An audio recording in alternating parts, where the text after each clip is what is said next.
Hola hermanos, continuamos con nuestro estudio acerca de la persona del Señor Jesucristo, continuamos con nuestro estudio acerca de el libro de Isaías también. El libro de Isaías es quizás la obra cumbre del Antiguo Testamento, porque es un libro conocido como el Quinto Evangelio. Es el libro que más detalle da acerca de esta buena noticia que es el Evangelio. Es conocido además como el Evangelio del Antiguo Testamento.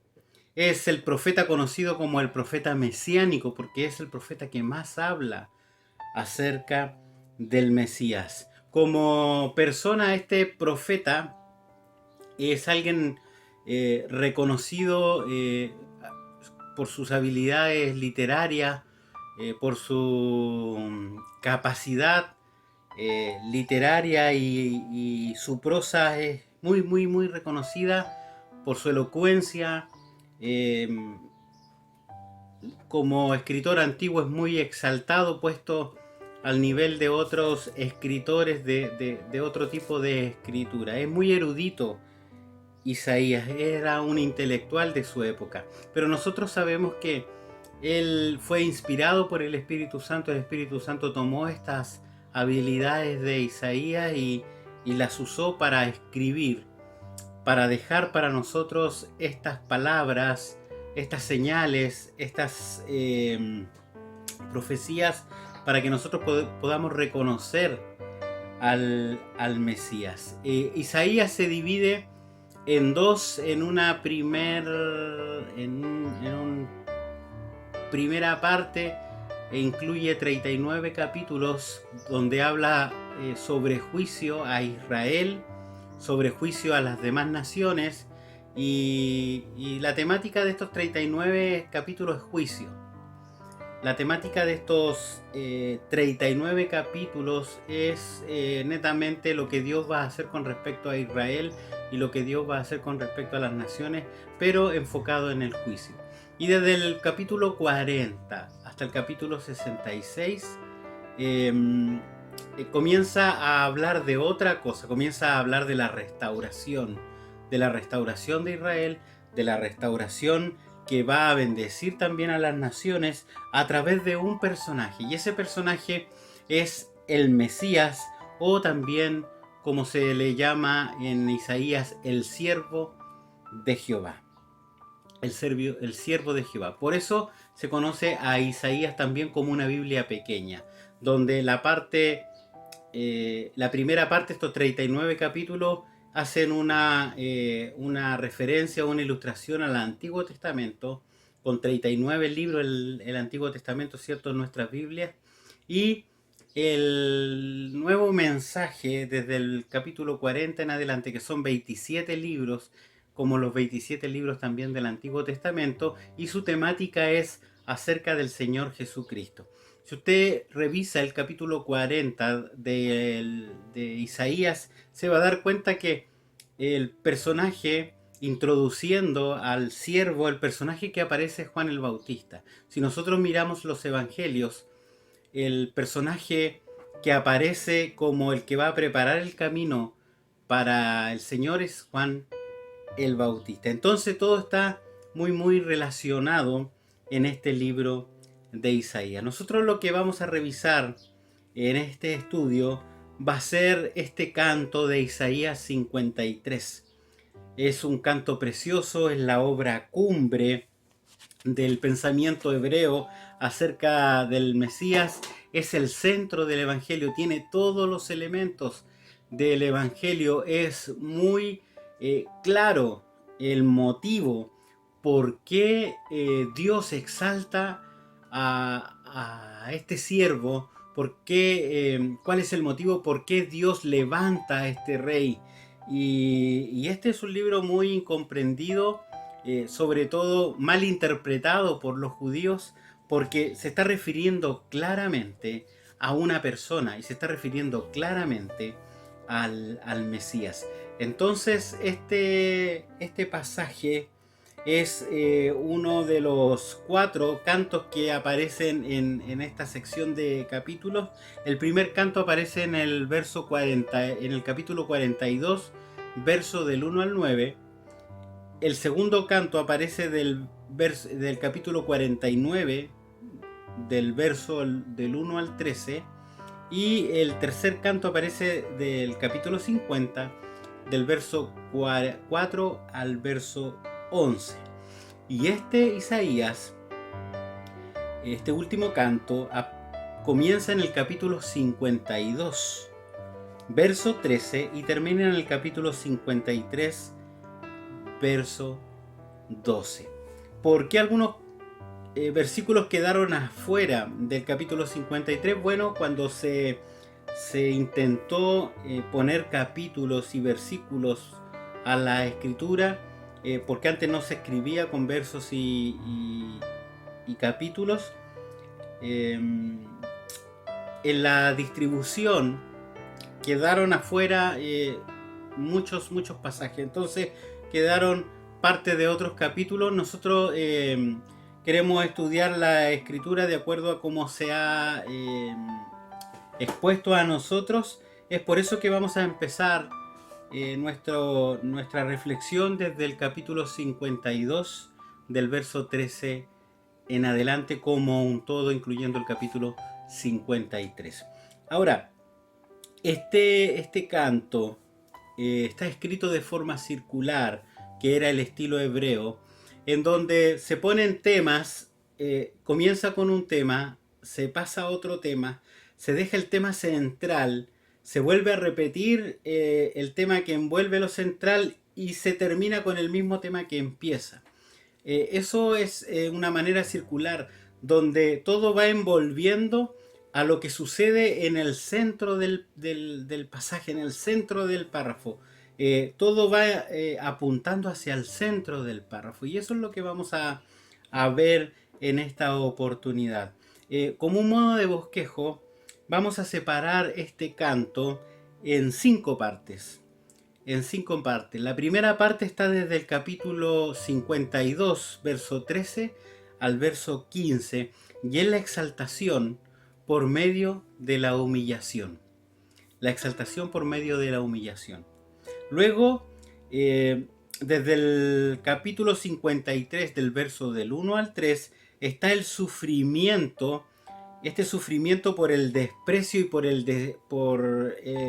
menosprecio de los hombres. En el punto 3,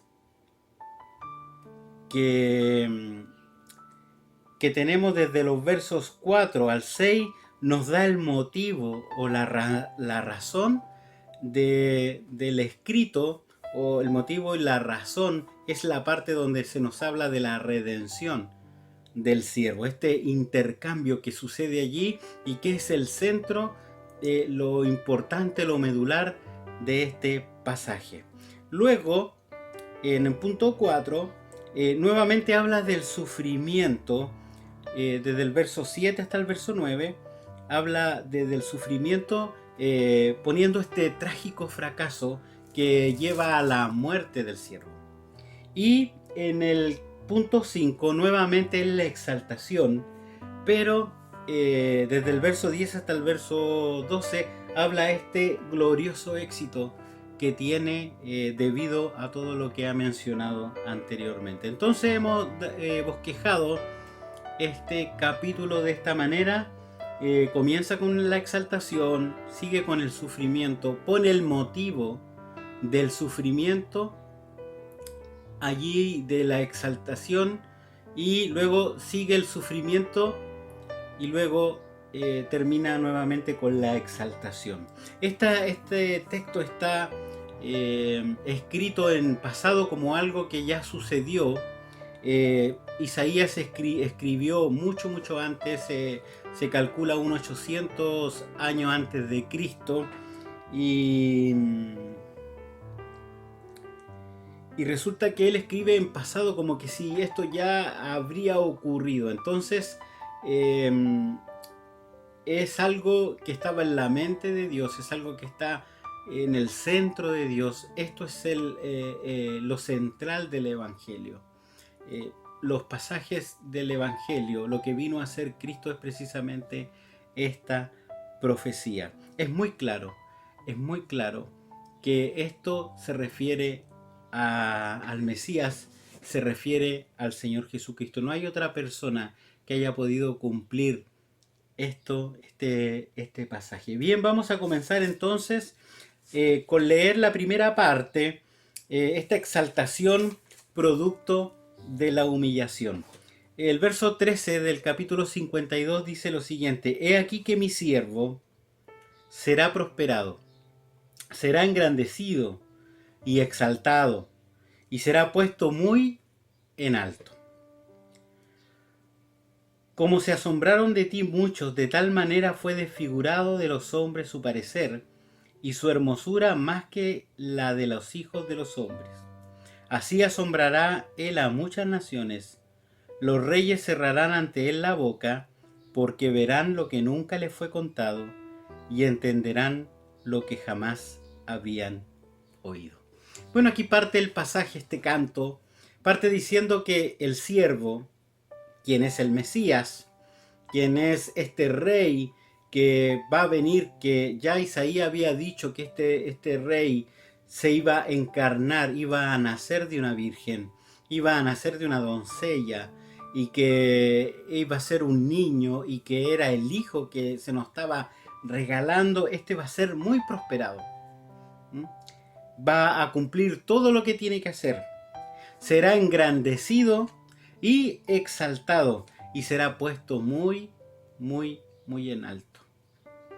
Los evangelios y el libro de los Hechos y la escritura del Nuevo Testamento afirman esto. Afirman que, por ejemplo, Hechos capítulo 4, verso 12, dice que en ningún otro hay salvación, que no hay otro nombre bajo el cielo dado a los hombres en quien podamos ser salvos. No hay otro camino, no hay otra oportunidad de salvación. También Filipenses capítulo 2, verso 9, dice que él fue exaltado hasta lo sumo y se le dio un nombre que es sobre todo nombre.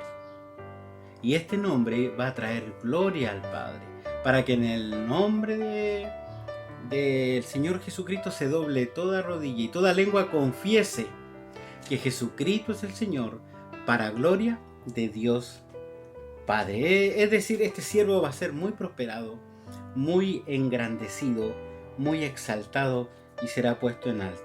Y dice que se asombraron de él. Se asombraron de él, y fue desfigurado de los hombres su parecer, y su hermosura más que de la de los hijos de los hombres.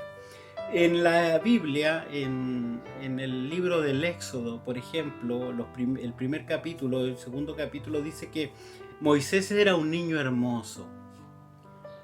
De David también dice que era un niño, era una persona hermosa, de buen parecer. Pero del Señor Jesucristo no dice que era una persona hermosa.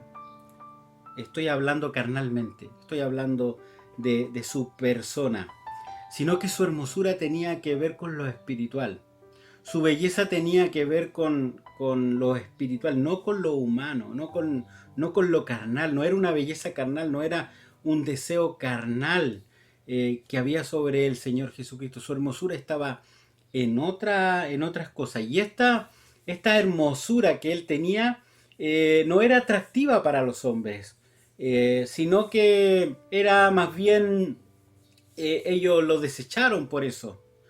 No era un guerrero de estirpe que pudiera ser seguido porque era un buen guerrero. No se está refiriendo a eso, sino que dice acá que él fue desfigurado de los hombres su parecer por tanto golpe que le dieron, y su hermosura más que de los hijos de los hombres. Así se asombrarán de él muchas naciones, los reyes cerrarán ante él la boca, porque verán lo que nunca les fue contado, y entenderán lo que jamás habían oído. Qué hermosas frases. Al leer los evangelios, nosotros como una nación que no pertenece al mundo judío, al leer estas historias en la Escritura, al saber que Dios tenía un plan de salvar a todas las naciones a través de este hombre, a través de esta persona, Nosotros nos admiramos, yo me admiro en el día de hoy, porque vemos claramente esto que como nación nosotros no éramos cercanos. Se nos contó esta buena noticia, se nos trajo desde lejos esta buena noticia. Y hemos entendido esto. Hemos entendido que este siervo, este rey, este hijo de Dios se encarnó para cumplir lo que este canto dice. Y eso produce asombro. Eso produce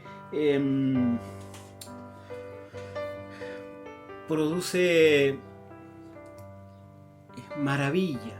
Es algo maravilloso a lo que podemos entender esto. ¿Recuerdan al eunuco con Felipe? Él iba leyendo esta parte y él no sabía de quién se estaba refiriendo este pasaje. Y Felipe le explica, le dice, mira, esto se trata de Jesús, que murió ahí en la cruz y al tercer día resucitó, y se lo explica. ¿Y qué hace el eunuco? El eunuco cree y dice, bueno, ¿qué impide que yo sea bautizado? Y se va y se maravilla, y su corazón es transformado, su vida es renovada, él ha nacido de nuevo, él ha alcanzado la salvación. ¿Por qué? Porque entendió. ¿Por qué? Porque vio lo que nunca le contaron, lo vio con los ojos de la fe. La fe viene por el oír, y el oír la palabra de Dios. El oír la palabra de Dios.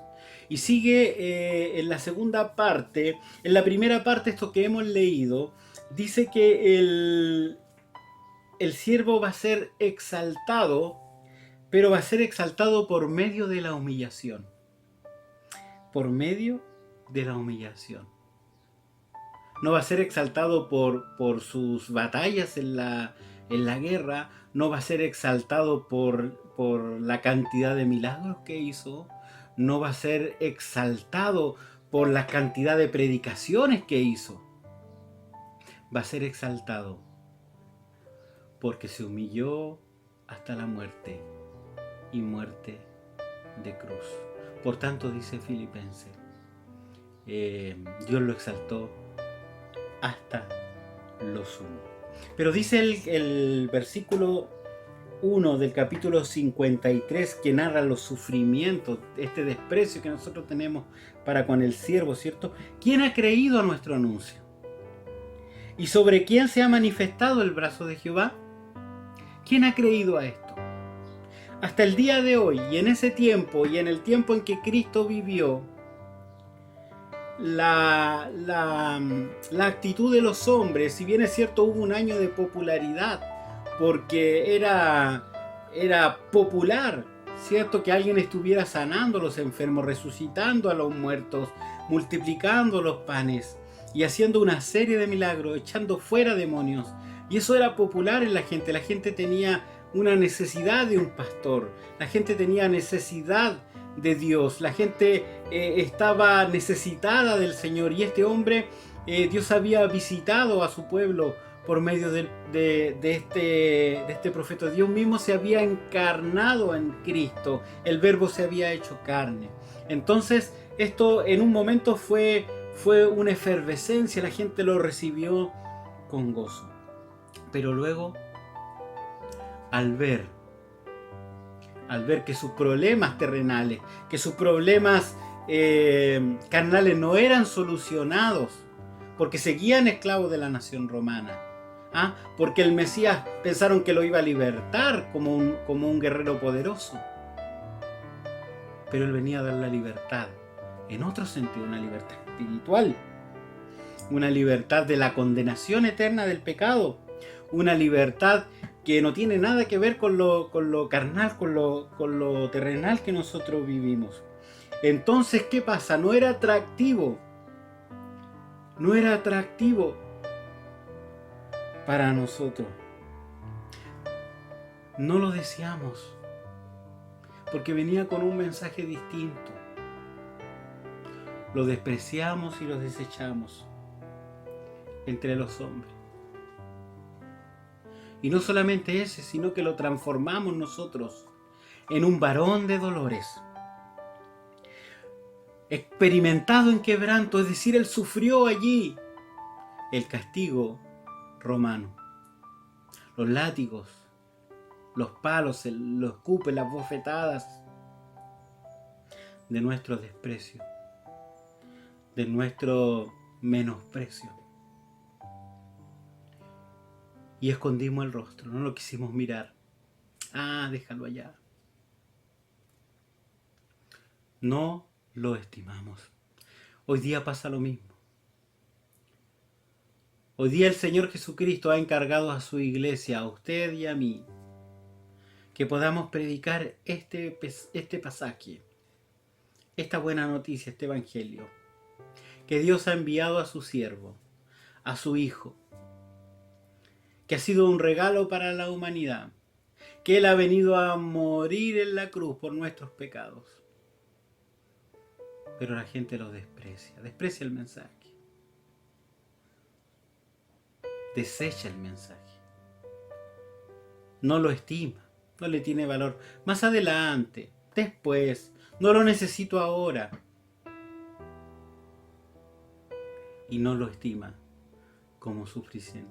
La humanidad ha desechado al siervo de Dios, muy poco. Por eso la pregunta en este párrafo: ¿quién ha creído a nuestro anuncio? ¿Quién ha creído a nuestro anuncio? ¿Sobre quién se ha manifestado el brazo de Jehová? Mire cómo lo dice Romanos, capítulo 10, donde se habla de esta necesidad de predicar el evangelio, de decir esta buena noticia. Y dice, porque todo aquel que invocare, estoy leyendo Romanos capítulo 10, verso 13, porque todo aquel que invocare el nombre del Señor será salvo. ¿Cómo pues invocarán a aquel en el cual no han creído?